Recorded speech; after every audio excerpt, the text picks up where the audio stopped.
आप सभी का शिक्षा तरंग चैनल में हार्दिक स्वागत है। हम कक्षा 10 के विज्ञान का पहला अध्याय पढ़ रहे हैं, जिसमें हमने टॉपिक पढ़ा था रासायनिक अभिक्रियाओं के प्रकार। हमने पहली रासायनिक अभिक्रिया पढ़ ली थी, जिसका नाम था संयोजन अभिक्रिया या योगशील अभिक्रिया। उसमें एक, दो या दो से अधिक अभिकारक जुड़ करके एकल उत्पाद का निर्माण करते थे। आज हम नंबर 2 रिएक्शन पढ़ रहे हैं, जिसका नाम है वियोजन अभिक्रिया। वियोजन अभिक्रिया संयोजन अभिक्रिया की एकदम विपरीत अभिक्रिया है। क्या होता है इस अभिक्रिया में? इस वियोजन अभिक्रिया को हम अपघटनीय अभिक्रिया भी कहते हैं। अपघटनीय अभिक्रिया भी इसका दूसरा नाम है। इस अभिक्रिया में क्या होता है? ऐसी रासायनिक अभिक्रिया जिसमें एक अभिकारक टूटकर दो या दो से अधिक उत्पाद का निर्माण करते हैं। अभिकारक एक टूटेगा, दो या दो से अधिक उत्पाद का निर्माण करेगा, उसे हम वियोजन अभिक्रिया कहते हैं।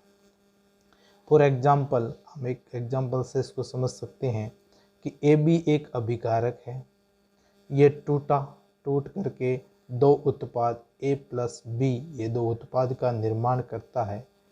तो ये एक अभिकारक टूट करके दो उत्पाद बनाता है, तो इसे हम वियोजन अभिक्रिया कहते हैं। संयोजन अभिक्रिया में क्या होता था? दो अभिकारक जुड़कर एकल उत्पाद का निर्माण करते थे। तो संयोजन और वियोजन अभिक्रिया एक दूसरे की ऑपोजिट अभिक्रिया हैं।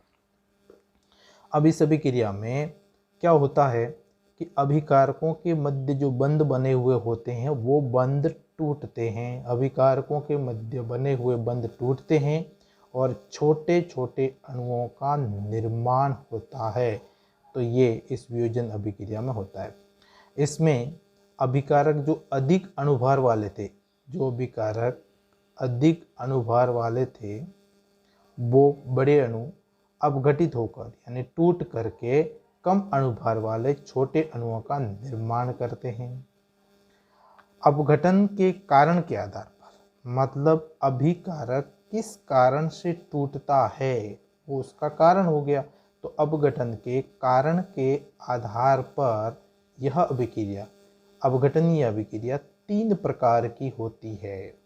पहली, विद्युत अपघटन। अब नाम से हमें पता लग रहा है कि इस प्रकार की अपघटन अभिक्रिया में क्या होगा? विद्युत के द्वारा इसका अपघटन होगा, करंट के द्वारा अपघटन होगा।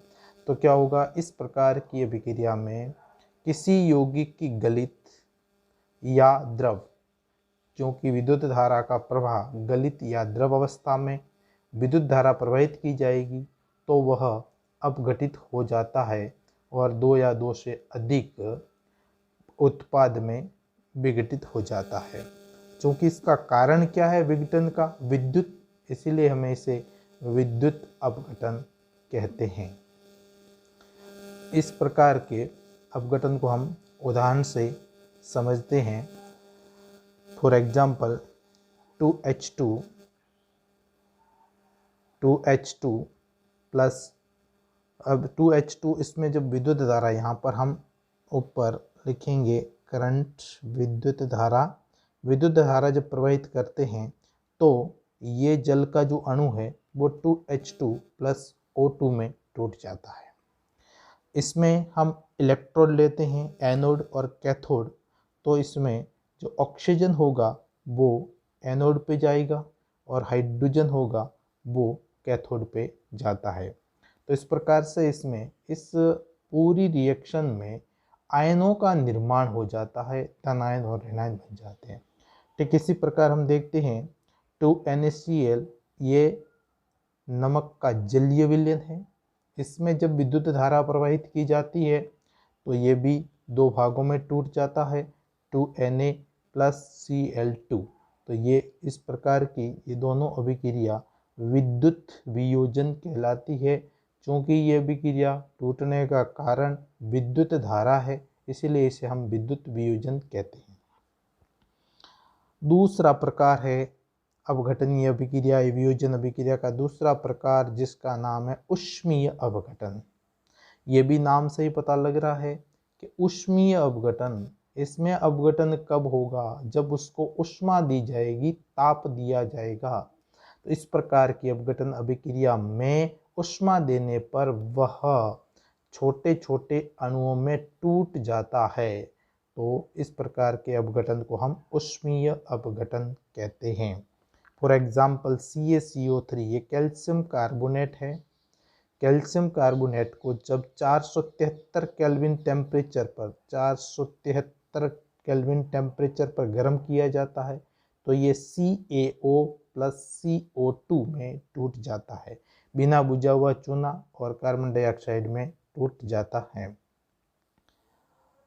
फिर इसमें एक हम उदाहरण देखते हैं जिसका नाम है प्रकाशीय अपघटन।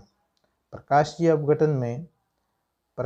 अपघटन में भी जैसा हमें नाम से पता लगता है कि इस प्रकार का जो अपघटन होगा वो प्रकाश की उपस्थिति में होता है, इसीलिए इस प्रकार के अपघटन को हम प्रकाशीय अपघटन कहते हैं।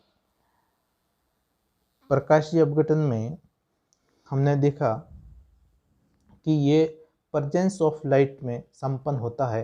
ये रिएक्शन प्रकाश की उपस्थिति में संपन्न होती है।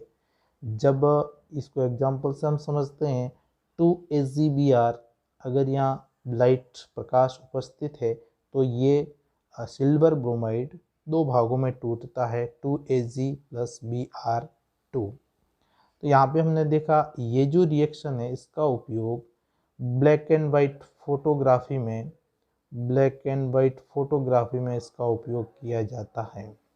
तो ब्लैक एंड वाइट जो फोटोग्राफी की जाती थी उसमें ये सिल्वर ब्रोमाइड के घोल का उपयोग किया जाता था और इसमें लाइट का उपयोग करके फिल्म को डेवलप किया जाता था। तो ये प्रकाश अपघटन है। तो हमने आज वियोजन अभिक्रिया पढ़ा। वियोजन अभिक्रिया किसे कहते हैं? ऐसी रासायनिक अभिक्रिया जिसमें एक अभिकारक टूट करके दो या दो से अधिक उत्पाद का निर्माण करता है, उसे वियोजन अभिक्रिया कहते हैं। वियोजन अभिक्रिया में बड़े अणुभार वाले जो यौगिक होते हैं उसके बंध टूटते हैं और छोटे छोटे अणुओं का निर्माण होता है। ये अपने कारण के आधार पर, जिसके कारण ये टूटते हैं उसके आधार पर तीन प्रकार की होती है: प्रकाशीय, ऊष्मीय और ताप। ऊष्मीय अपघटन, ताप अपघटन कहो, या और तीसरी है विद्युत अपघटन। तो विद्युत अपघटन में क्या होता है? विद्युत अपघटन अभिक्रिया में विद्युत धारा प्रवाहित करने पर यौगिक दो या दो से अधिक अभिकार उत्पादों में टूटता है, तो उसे विद्युत अपघटन। ऊष्मीय अपघटन में ताप देने पर अभिकारक दो या दो से अधिक उत्पाद में टूटता है, तो ताप अपघटन या ऊष्मीय अपघटन। और प्रकाशीय अपघटन में प्रकाश की उपस्थिति में अभिकारक दो या दो से अधिक उत्पाद में टूटता है, तो प्रकाशीय अपघटन। तो ये तीन प्रकार का अपघटन होता है। इस प्रकार आज हमने ये वियोजन अभिक्रिया पूरी की। धन्यवाद।